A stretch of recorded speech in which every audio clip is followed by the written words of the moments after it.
Wow, fancy having that much space. Well, from a living room to a completely different room. And a question for you, how well did you sleep last night?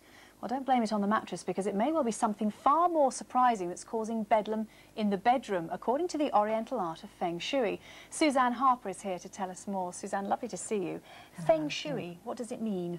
Feng Shui is the Oriental art of placement, and it's about creating balance in your home, in your living and working space, to attract good luck and to influence your good fortune. So basically, depending on where you place things or where things are within your home, that can actually, as you say, influence whether things go well for you or they go badly for you. Right. Right. Now, the bedroom is a place where most of us like to think you get a good night's sleep, you relax, stress-free, maybe romantic as well. You want things to sort of be calming, don't you, really, in a bedroom? Yes, and cosy, and a nice, cosy, relaxed feel. So basically what you would try and do is have flowing shapes or patterns on the bedspread rather than stripes and lines. You would also try and pick bright or warm colours rather than something very, very plain so and not very to go clinical. for what's sort of in at the moment tends to be very much this rather a sterile look, isn't it? You know, white, you know, very, very clean, clinical look. You wouldn't go for that in the bedroom at all? Not if I was trying to create a romantic atmosphere, no. So you want some warmth and movement, Definitely. really, don't you? Definitely warmth. Yeah, so we've got that too. And we've got also lighting. Now, what about lighting? And you've got your little sort of lights maybe either side that matches. Is it important to have, you know, lighting like that? It's very nice to have low lights or dimmer switch in the bedroom, obviously. If you happen to have a bed that is under a built-in cupboards overhead, it is very important to have lights on either side, preferably pointing upwards, because they supply up energy to counteract the down energy of the So if you cupboards. didn't have the lights, what would the general feeling be then? It's a feeling of oppression, of life getting on top of you. Which is the last thing you need when you're going sort of to try and have a good night's sleep and relax and forget about the day's worries. So you must have lighting then if you are in that situation, or a beam or something maybe above you actually in the room like that. You need to counter it with up energy. You can do that. Candles are a good counter for up energy. Yeah. The other thing is, if you do have beams and you really can't do anything about it, then what you would do is drape them in some lovely soft fabric. Or like a perhaps muslin sort of fabric. Like something like this would be wonderful. Yeah. That's rather nice. Lovely. It looks good too. Now, something I've tried very hard, and I have succeeded, in fact, is to keep a television out of the bedroom. A lot of people like to have a television in it. Is that a good thing to have in the room? If you sleep well with it in the room, okay, but ideally, if you have any problem sleeping at all, you'll remove it altogether. Certainly, you want it at least 6 foot away from the bed.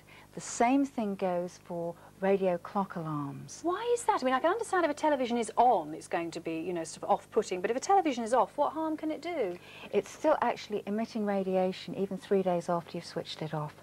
So ideally, that's why when you sleep, your electromagnetic energy fields are recharging. So ideally, you don't want them being interfered with. And the same thing works with a clock with radio as well? With the radio clock alarm, yes. So if you must have one, then put it as far away from your bed as you possibly can, preferably 6 foot away at least. Gosh. Now, we've set the television up, had to stand it on something. Quite a nice table there, but you're not so happy with the design of this, are you? Well, it's a lovely table, Alison. The thing is that what we've got showing is a cross pattern, and that would be in the relationship area of the room. So what I would advise a client to do would be to cover the table with something that would just cover that cross. That's great. Now, the crux of it, as you say, as I would advise a client, people watching now who've been fascinated, as I am, by the whole concept of this, where do you find out about it? How can you sort of, you know, sort your life out and maybe work it to fit in with the principle of Feng Shui? Well, there are several societies. There's a Feng Shui Network International. There's a Feng Shui Society, which is an amateur society. There are books that you can read on the subject. And if you do want someone to come to your home, then obviously what they'll do is they'll give you a concise version of what you've read and what's really important. Yeah, and they can actually do that, can't they, by coming into the home and sorting out a plan for you of the shape of the rooms, because you can lose energy, can't you, in all sorts. If you've got an L-shaped room and you haven't sort of, you know, dressed it properly, you can lose special feelings or good feelings through that, can't you? You can, you can. Yeah. Something else I meant to ask you too that that we've used a lot, and mainly because they were attractive to the children, are wind chimes. Now, there's something that I know they went through a phase of being extremely popular, but we do have some actually in the bedroom. Now, these have got a very strong influence, haven't they? They do. It's very important if you put wind chimes up. Wind chimes act as a dispersing factor. Now, the point is, you obviously wouldn't want to put wind chimes up in the wealth area. I don't know very many people who have enough money that they want to actually disperse it, and the people that do have it usually want to hang on to it.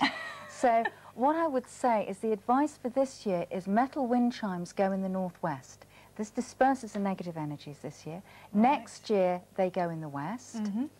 And apart from that, just be careful where you put them. If you must put wooden wind chimes up, then put them in the southeast. That is great. With all that and any other information and advice people need to sort themselves out, sounds a wonderful way of working your life out. Thank you very much indeed. That's it for now, but do join us again soon for the most inspirational interiors on television.